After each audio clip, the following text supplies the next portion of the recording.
murmuring things in Eva's ear that made her blush and laugh.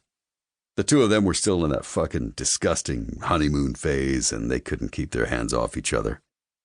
Trig had been the most notorious womanizer in the club before he'd met Eva, and it was still amazing to me that he'd found a woman who made him want to settle down. I caught Trig's eye and shook my head in mock disbelief at the display. He frowned for a moment, then shrugged and laughed it off.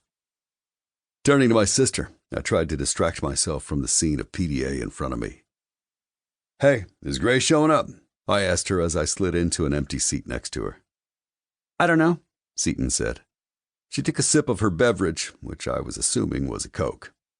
After over a year of trying, Seton was pregnant, with twins no less, and she and Gray were over the goddamn moon about it. "He said he'd try to show up later."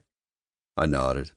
I knew Gray had gone out of town on club business to meet with a chapter of the Stone Kings out in Las Cruces. He was supposed to be back today, but I hadn't seen him at the club when I left there.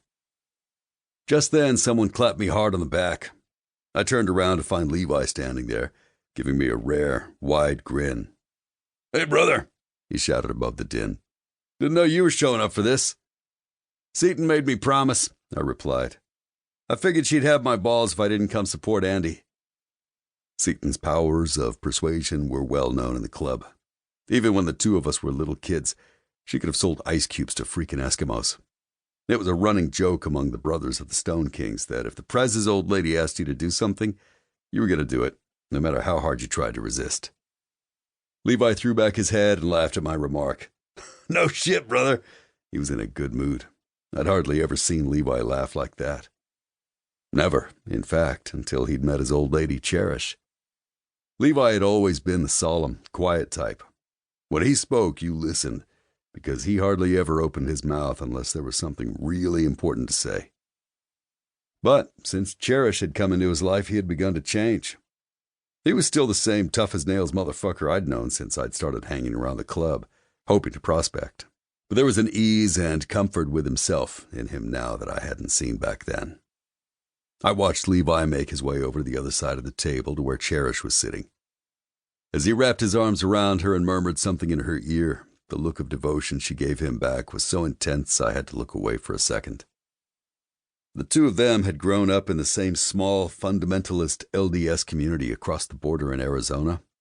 Both of them had left at different times, eventually meeting here in Lupin when Cherish escaped the community and fled here for protection. Levi and Cherish connected on a deep, almost cellular level. It was obvious to anyone who spent more than a few minutes in their presence.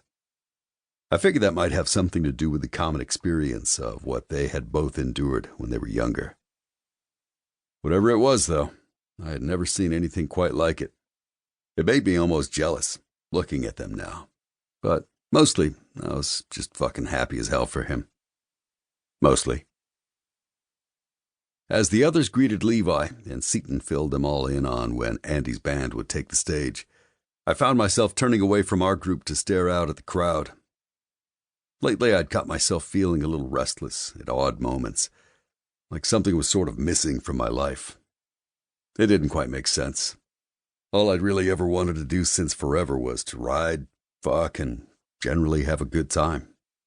I wasn't quite sure what it was, but being here with all this evidence of happy couples now, that vague feeling of frustration I'd been trying to push away came over me again. Frowning, I decided to take a quick breather to clear my head. "I'm going to go grab a beer," I said to Seton, and moved away from the table toward the bar at the back of the room. On my way there, I took another scan of the crowd, noting that there was an exceptionally large number of young, scantily clad co-eds here tonight. Almost automatically, I started appraising them as a few glanced over my way, cocking their heads invitingly or biting their lips as they saw me checking them out. No one really stood out yet, but, hell, the night was young. Eventually, I'd settle on one or maybe two to take back to my place. I knew from experience that college girls were generally more than willing to take a walk on the wild side with a dangerous biker.